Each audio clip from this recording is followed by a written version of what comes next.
Bien, hermanos, el tema que vamos a proseguir es la palabra. El pastor Rodrigo la semana pasada predicó sobre Salmo 19. El Salmo 19, del 7 al 14, habla de qué? De las características de la palabra de Dios. El precepto de Dios es puro, la palabra de Dios es limpia. Todos los atributos de la palabra de Dios son los atributos del carácter y la persona de Dios. Dijimos también que la palabra de Dios es la verdad y la iglesia, que lo que es el baluarte de la verdad. La palabra de Dios sostiene a la iglesia y la palabra de Dios tiene que ser predicada por la iglesia. Proclamar la palabra en forma fiel. La palabra de Dios dijimos que era poderosa. Y vamos a hacer una mirada a Hebreos 1, versículo del 1 al 3.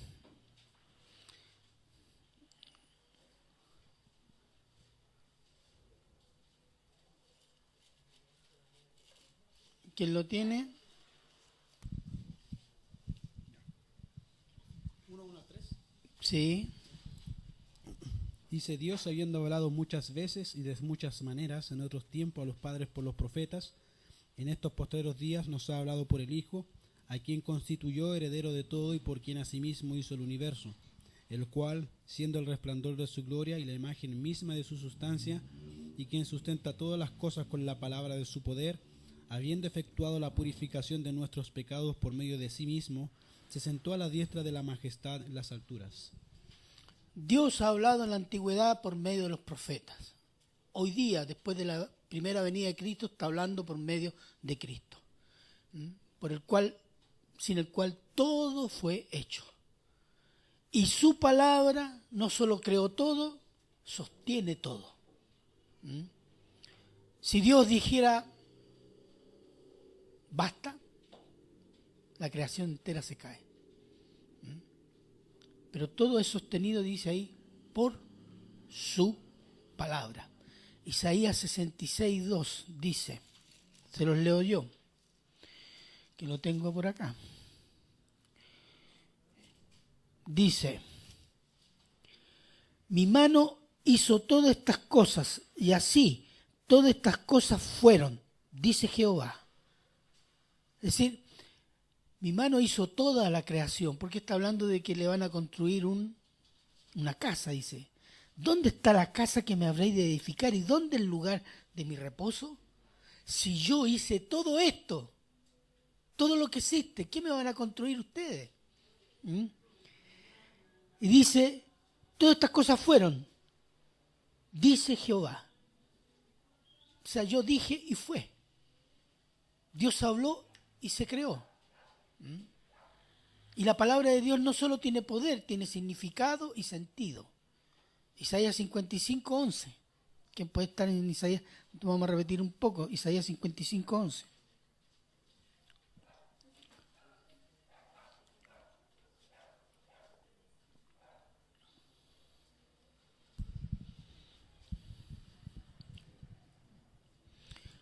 ¿Ya, hermano? Así será mi palabra que sale de mi boca. No volverá a mí vacía, sino que hará lo que yo quiero y será prosperada en aquellos para que la envíe. Tiene propósito. No es una fuerza ciega. Tiene propósito, tiene sentido. ¿Por qué? Porque es la palabra de Dios. La palabra de Dios tiene los atributos de Dios. Dios se da a conocer por sus atributos en su palabra. Y la palabra se identifica plenamente con el carácter y la persona de Dios. Y para concluir aquella parte dijimos, la relación con la palabra de Dios es una relación con Dios. La indiferencia a la palabra de Dios es indiferencia a Dios. Dudar de la palabra de Dios es cuestionar el carácter fiel y verdadero de Dios. Estudiar la palabra de Dios es buscar la voluntad, el rostro de Dios. Vamos a orar ahora para poder seguir.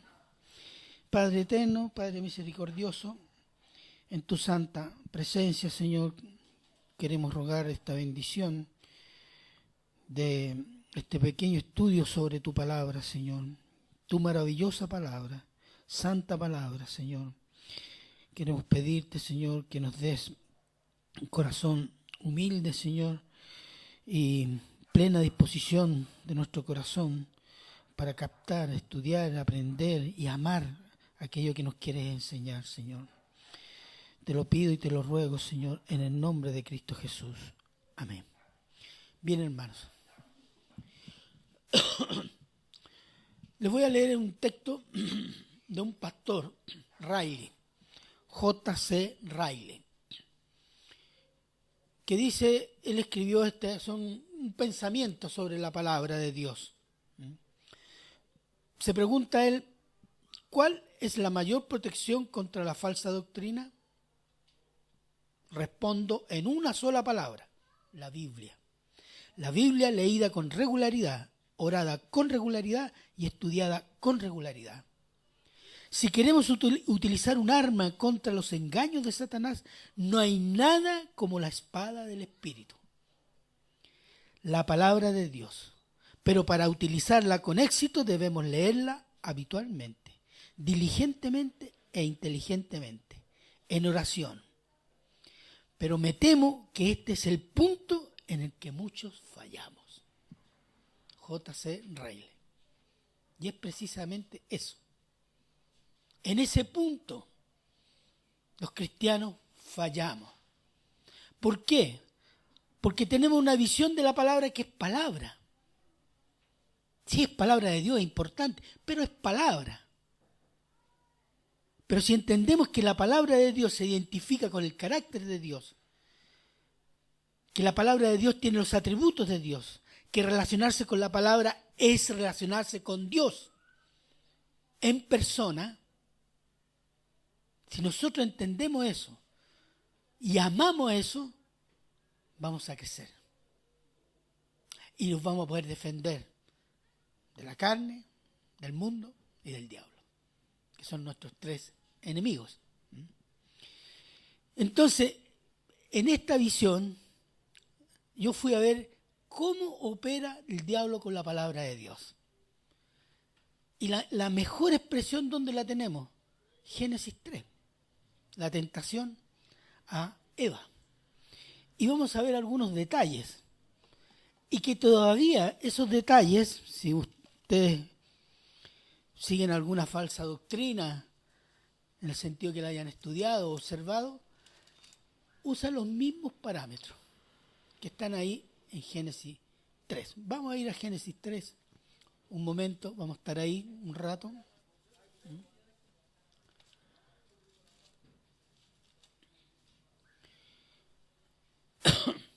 El primer objetivo del diablo es hacernos indiferente a la palabra de Dios. Y lo hace mostrándonos alternativas atractivas que nos hagan alejarnos de la palabra. El diablo no dice, aléjate de la palabra, no leas la Biblia. No. ¿Qué es lo que hace? Le muestra algo atractivo. Lo impacta, lo impresiona. Y hasta bíblico. Pero ahí va como el pescado, ¿cómo se cuando se va a pescar? El anzuelo. Y aparece hasta bíblico. Y vamos a examinar qué es lo que dice el diablo. Dice el 3:1. Pero la serpiente era astuta más que todos los animales del campo que Jehová Dios había hecho. La cual dijo a la mujer, ¿con que Dios os ha dicho no comáis de todo árbol del huerto? ¿Fue eso lo que dijo Dios? ¿Qué fue lo que dijo? ¿Que ese árbol? Exacto. Entonces, ¿qué hace el diablo primero? Tergiversa. Pero habla de árbol. Habla de mandato de Dios. O sea, hay un vocabulario bíblico. Pero hay una tergiversación. ¿Y qué responde? Es como el diablo que como está diciendo, ¿es cierto que Dios les ha prohibido las cosas buenas de este lugar? Esa es la insinuación. ya está cuestionando el carácter de Dios. Génesis 2:9. No fue eso lo que dijo el Señor, ¿cierto? Pero no lo vamos a repetir. Vamos a Génesis, la respuesta de Génesis 3:2-3. La mujer respondió a la serpiente: del fruto de los árboles del huerto podemos comer. Y eso es correcto, ¿cierto? Pero del fruto del árbol que está en medio del huerto, dijo Dios, no comeréis de él, ni le tocaréis para que no muráis. ¿Fue verdad eso? ¿Por qué? Exacto. No habló de tocarlo. No comeréis del fruto del árbol del bien y del conocimiento del bien y del mal. Pero aquí se genera una situación en que Eva acepta el diálogo.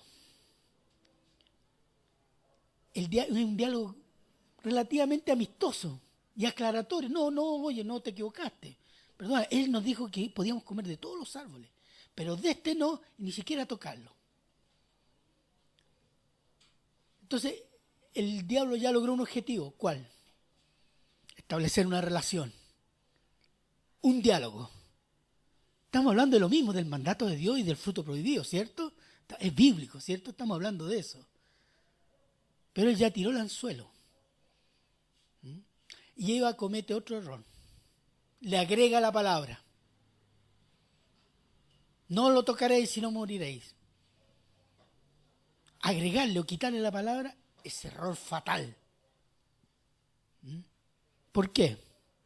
Logrado el primer objetivo, cuando se da cuenta el diablo, estableciendo este diálogo con un vocabulario bíblico que hablan de Dios, y Eva le hace este agregado, que ni lo tocaréis,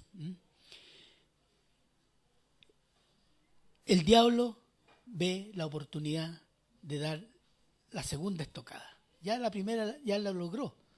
No se le escapó Eva, le respondió. Estamos en buenas migas. Estamos hablando de Biblia aquí, de los mandatos de Dios. El diablo aquí le presenta una alternativa. Génesis 3, 4, 5. ¿Qué dice? Entonces la serpiente dijo a la mujer: no moriréis, sino que sabe Dios que el día que comáis de él serán abiertos vuestros ojos y seréis como Dios, sabiendo el bien y el mal. ¿Sabe lo que hizo el diablo? Lo tocó el fruto. Mira, ¿viste que no se muere? Dijo Eva, ¿verdad? Y ahí da la estocada. Cuestiona la palabra y el carácter de Dios. Sabe Dios que el día que ustedes coman de esto van a ser igual que Dios. Entonces atribuye una mala intención a Dios. Y Eva dice, ¿verdad? ¿Verdad que no se muere? Y con esa estocada logra el segundo objetivo. Olvidarse del mandato y de las consecuencias de la desobediencia al mandato. Porque le dijo, no moriréis. ¿Por qué? Porque él lo tocó y no murió. Entonces ya logró el segundo objetivo. Le ofreció una alternativa. Y Eva quedó indiferente a las consecuencias y a la misma palabra de Dios. ¿Cierto? Y ahí comienza otro proceso. Ahora el diablo tiene que llevarla a comer el fruto. Ya le sacó la palabra del corazón. Le presentó una alternativa. ¿Y qué es lo que sucede? Dice Génesis 3:6. Y vio la mujer que el árbol era bueno para comer. Ya le cambió la perspectiva, ¿se fija? E indiferencia a la palabra, olvidó las consecuencias y le cambió completamente la perspectiva, porque vio que el fruto, que el árbol era bueno para comer. Eso se llama los deseos de la carne. Debe ser rico. Debe ser rico el fruto. Ya le cambió la cosa. Ya no está pensando, moriréis, ¿no? Después, ¿qué le dice? ¿Qué piensa Eva? Y que era agradable a los ojos. Es decir, lo encuentra bonito, rosadito, grande, tiene bonita forma. Los deseos de los ojos. Que son las cosas que a nosotros nos tientan, la carne, nuestras necesidades a veces. Los deseos de los ojos, las cosas que nos atraen, las cosas bonitas que se presentan como que son hermosas y dignas de tenerlas, como se presentan los productos comerciales. Usted puede presentar una colonia que es horrible, hedionda, pero si tiene un bonito frasco, la gente nunca va a pensar que es la peor colonia del mundo. ¿Por qué? Los deseos de los ojos. El comercio usa eso. Y el diablo también. Y después, ¿qué dice? Codiciable para alcanzar la sabiduría. ¿De qué está hablando? La vanagloria de la vida. Quiero saber más. Quiero ser como Dios. Poderoso, tal vez. Con todo conocimiento. La vanagloria de la vida. En esos tres terrenos, nosotros, los seres humanos, somos tentados. Todos los días, hermano. Todos los días. Los deseos de la carne, los deseos de los ojos y la vanagloria de la vida. Vamos a Mateo 4, que son los mismos aspectos sobre los cuales el diablo tentó al Señor Jesús.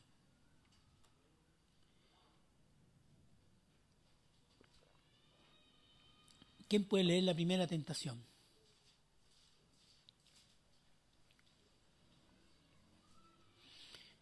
Ya, Ricardo. Entonces Jesús fue llevado por el Espíritu al desierto para ser tentado por el diablo.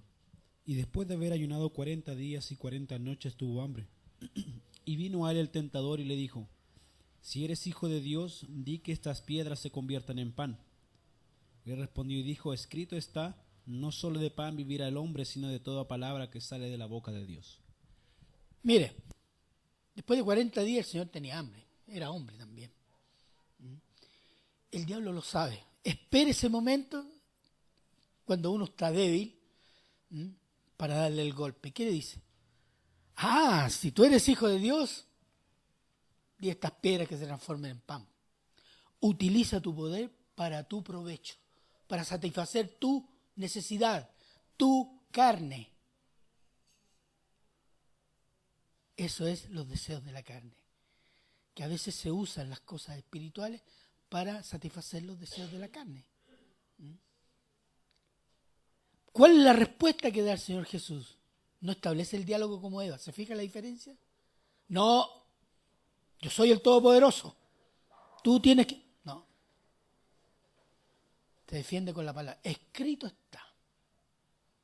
No solo de pan vivirá el hombre, sino de toda palabra que sale de la boca de Dios. Punto y basta. Y el diablo se da cuenta que no va a seguir ese diálogo y va por otro lado. La segunda tentación. Entonces el diablo le llevó a la santa ciudad y le puso sobre el pináculo del templo y le dijo: si eres hijo de Dios, échate abajo, porque escrito está: a sus ángeles mandará cerca de ti, y en sus manos te sostendrá para que no tropieces con tu pie en piedra. Jesús le dijo: escrito está también: no tentarás al Señor tu Dios. La vanagloria de la vida. Te van a ver todos. Te vas a tirar. Y Dios mismo que promete te va a proteger. Y todos van a decir: ¡wow! Es el Mesías. Y te van a aplaudir. La vanagloria de la vida. ¿Cuántas veces somos tentados en el día en la vanagloria de la vida? El deseo de tener cosas que parecen importantes y creemos que no son necesarias.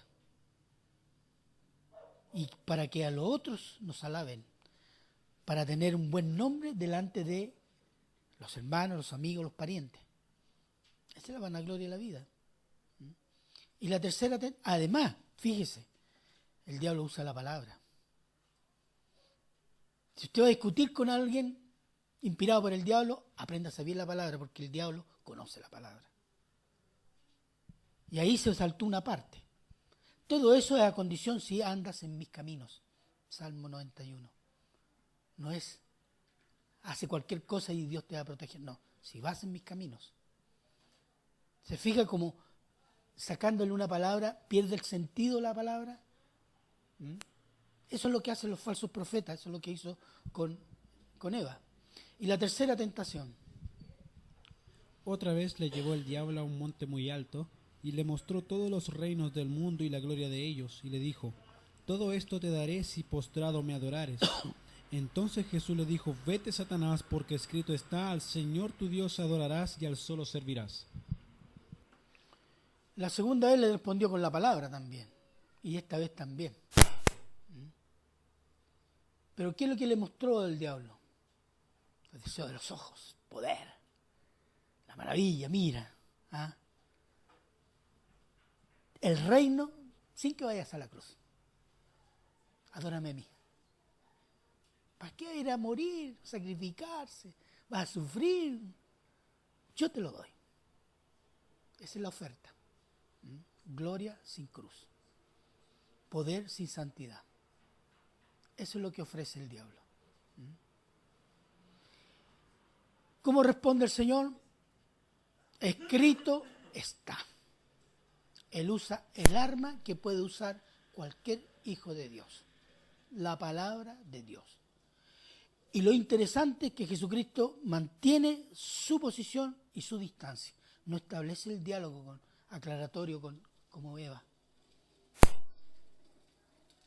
Y no le dijo ni más ni menos, ni le agregó ni le quitó a la palabra, sino lo justo y necesario. Esa es nuestra defensa. La fidelidad a la palabra de Dios.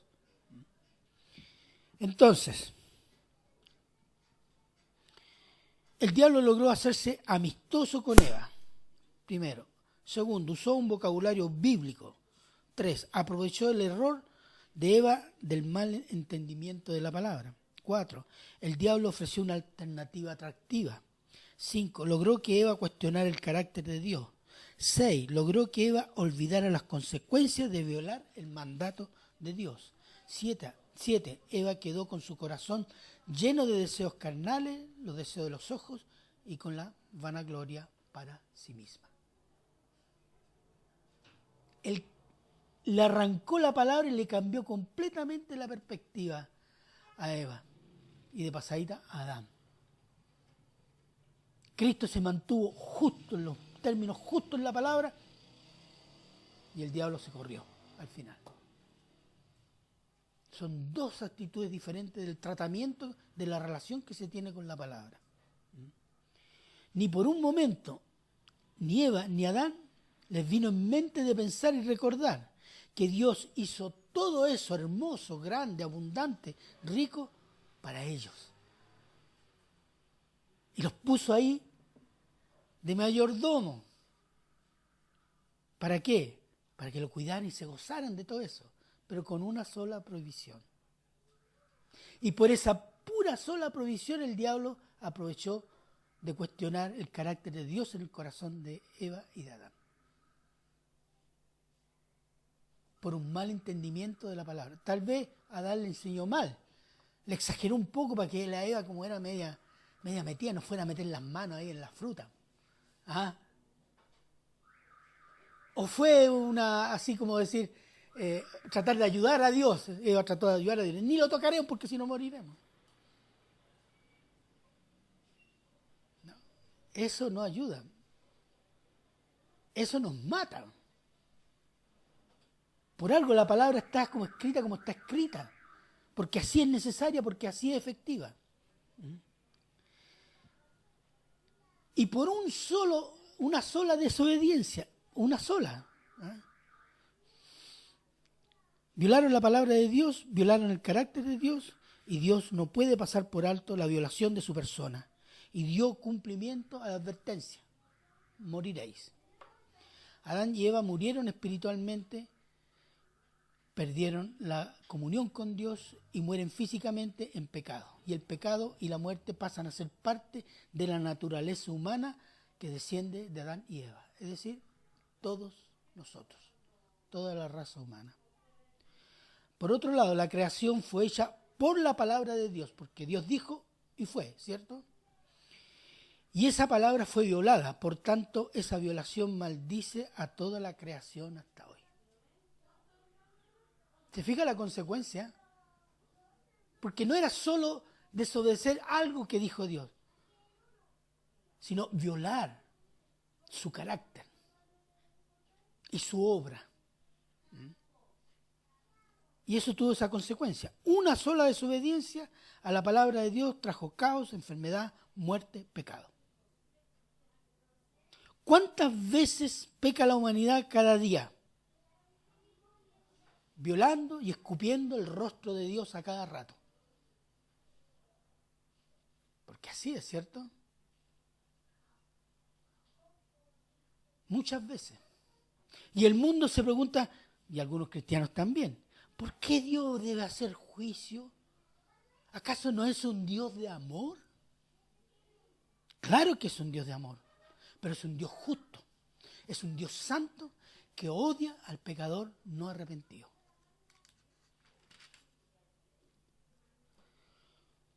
Miren, hermanos, la palabra de Dios es vital en nuestra sobrevivencia espiritual en Cristo Jesús. Muchísimos de los problemas que nosotros tenemos con nuestro carácter, con nuestras relaciones entre hermanos, con nuestra familia, con nuestra obediencia, se relacionan con que la palabra no es parte de nuestro ser, porque de eso se trata. A veces la palabra la tenemos de aquí para afuera nomás, no pasa para acá. Algunas cosas que me llaman mucho la atención y mi impresión tocan mi corazón y me embargan mi persona y yo soy de Dios, etc. Pero es toda la palabra, todo el consejo de Dios que tenemos que tomar. ¿En el tiempo de qué? De la vida. No vamos a aprender todo porque es imposible. Pero el solo hecho de desearlo, eso ya es un cambio de actitud. Es buscar respuesta, es buscar qué debo hacer, es buscar, Señor, cámbiame, es buscar, Señor, quiero ser más parecido a Cristo. Señor, haz tú lo que quieras. Y si no tenemos la palabra en el corazón, eso es imposible. No crecemos, y no solo no crecemos, no nos parecemos a Cristo, y no solo nos parecemos a Cristo, tenemos una vida espiritual, desde el punto de vista cristiano, miserable. Entonces la cuestión de la palabra no es una cuestión de intelectuales, aunque se necesitan. Es una cuestión de disponer el corazón y el Señor va a dar los dones, va a dar la capacidad. ¿Se acuerdan de Jeremías? ¿Se acuerdan? Del versículo que memorizamos cuando hablamos de los atributos de Dios. ¿Qué dice?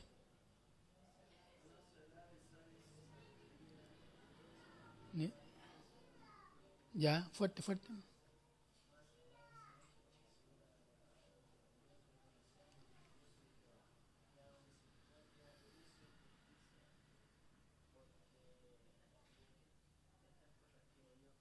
Dice Jehová, en entenderme, en conocerme. Eso es lo que quiere el Señor. Y cuando disponemos de todo corazón a querer conocerlo, a entenderlo, Él va a abrir, va a iluminar. El Espíritu Santo va a iluminar las palabras en nosotros. Pero si lo hacemos un rito religioso, no nos va a servir para nada. No vamos a crecer. La palabra va a chocar como una muralla de goma. Rebota. Nuestros corazones a veces son así. Murallas de goma con la palabra. ¿Por qué? Porque a veces no nos gusta lo que nos dice el Señor. Porque no nos gusta precisamente, deberíamos ponernos de rodillas y decir, Señor, aquí estoy. Entonces, toda la palabra como dice Colosenses 3:16, que la palabra de Cristo more en abundancia en vuestros corazones. De eso se trata. Eso nos defiende del pecado, de la carne, de las tentaciones, del mundo, del diablo. Y toda falsa doctrina cuestiona lo que Dios ha revelado de sí mismo. ¿Cómo se cuestiona hoy día lo que Dios ha revelado en la Escritura? ¿Sabe cómo? Dios está abriendo nuevas revelaciones. Entonces todo lo demás fuera, porque hay nuevas revelaciones. ¿Se fija? ¿Y las nuevas revelaciones en qué consisten? En experiencias personales. Y algunas que son realmente asquerosas. Y se dice, eso es de Dios, revelaciones del Espíritu Santo. Entonces, automáticamente, ¿qué hace la gente? Desecha lo ya revelado, porque ahora hay cosas nuevas. Se fija cómo el diablo lo aleja de la palabra, cosas nuevas que no edifican. Y esa es la primera cosa. La segunda, toda falsa doctrina abre los apetitos de la carne. Ya hay varios. La prosperidad, por ejemplo. La prosperidad codicia el dinero. Confesión positiva, poder. Apetitos de la carne. Estimula los apetitos de la carne. Estimula los deseos de los ojos. Tener riqueza, tener salud, estar bien, sentirme bien. Admirar a aquellos líderes que tienen 4x4, tremenda casa, se casaron con una esposa más joven. ¿Es así o no? Y muchos admiran eso, los deseos de los ojos.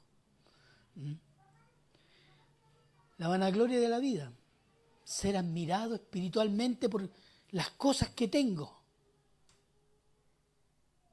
Señal de bendición. Si soy rico, si tengo un buen auto, tengo una buena casa, si tengo un buen ministerio y tengo riqueza e influencia, señal de que soy espiritualmente bendecido. Pero eso es carne. Eso es la vanagloria de la vida, es la autoexaltación.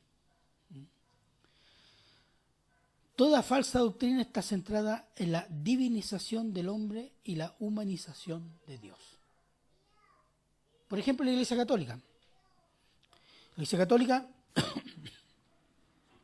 tiene el concepto de que la salvación, una parte le corresponde a Cristo, la otra parte al hombre. Porque el concepto de ello es que el hombre en la caída de Adán y Eva no perdió toda la luz. Y para la salvación se necesita el hombre usar esa luz para ayudar a Dios, a Cristo. ¿Y cómo lo hace? Los sacramentos. Entonces Jesús más el bautismo. No es solo Jesús salva, no. Jesús, la iglesia. Jesús, el bautismo. Jesús, el matrimonio. Los sacramentos. Esos son parte del programa de salvación del ser humano según la Iglesia Católica. Entonces le da atributos y capacidades al hombre de ayudar a Dios. Toda la Biblia dice que la salvación es de Jehová. Y decíamos en Efesios, el capítulo 1, Dios nos bendijo con toda bendición espiritual en lugares celestiales en Cristo Jesús, desde la fundación del mundo. Nos bendijo, nos eligió, nos salvó, nos santifica, nos glorifica, nos resucitará, hará todo eso. ¿Quién lo hace? Dios. Y solo Él lo puede hacer. Pero la Iglesia Católica niega eso. Entonces le da ese carácter de que el hombre ayuda a Dios. Casi divino. Si todo cayó por la violación de la palabra, todo va a ser restaurado por la palabra encarnada que es Cristo Jesús. Y ese proceso ya comenzó y se inició en la cruz de Cristo, en el Monte Calvario, en Jerusalén, hace 2000 años atrás. Y se concluirá cuando venga por segunda vez como Rey y justo juez. Apocalipsis 19, del 11 al 16, por favor. Y aquí vamos a terminar.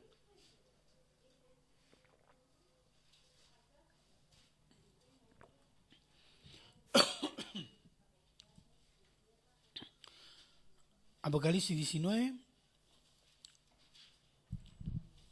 del 11 al 16.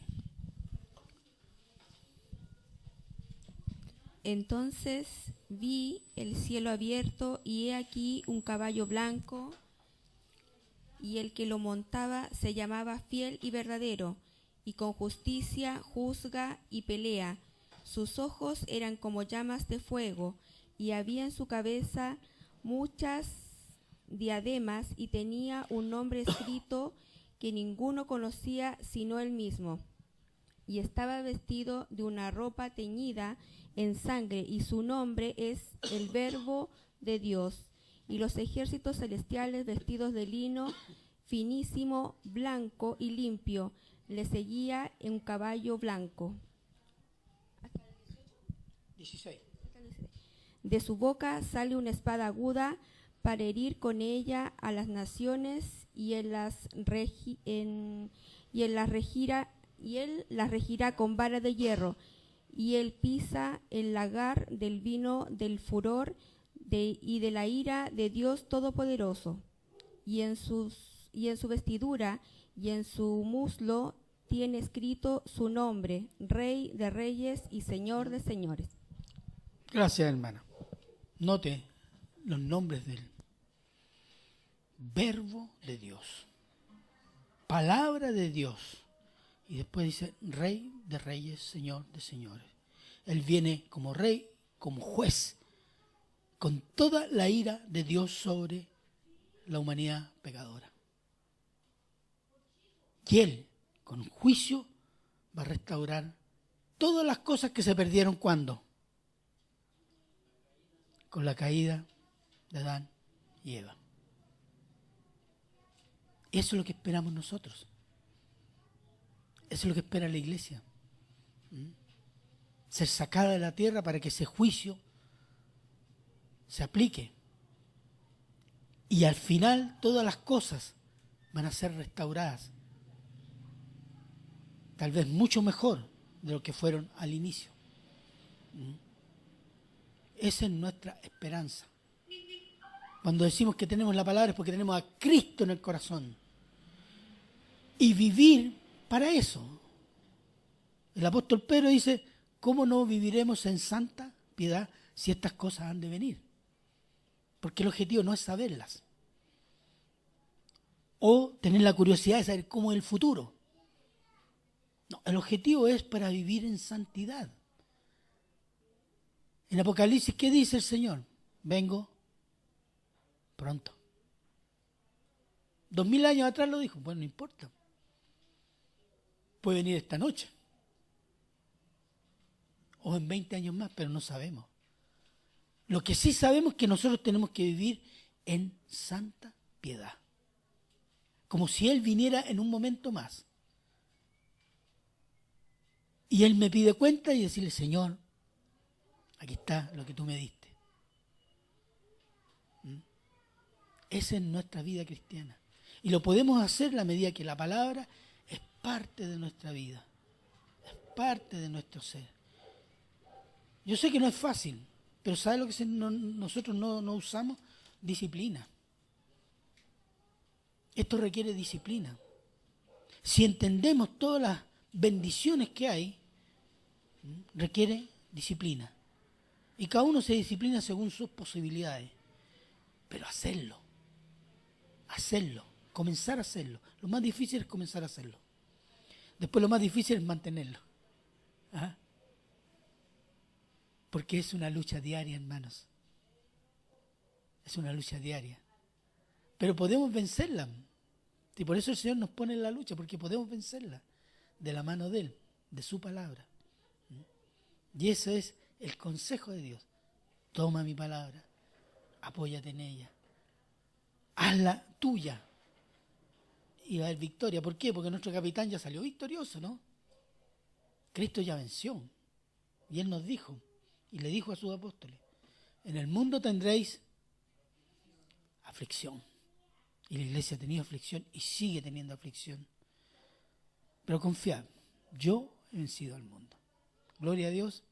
Gloria a Dios. Oremos. Padre bueno, Padre eterno, Padre misericordioso, Señor. Yo te doy gracias, Señor, por las maravillas que nos muestras de tu palabra, Señor. Y pensar que es solo una pequeña parte de lo que está en las Escrituras. Es una pequeña parte que entendemos. Pero ayúdanos, Señor, no solo a entenderla, sino a llevarla a la práctica. Para que tu nombre sea honrado por nuestras vidas, Señor. Y muchos puedan tener el deseo de conocerte, amarte y seguirte, Señor.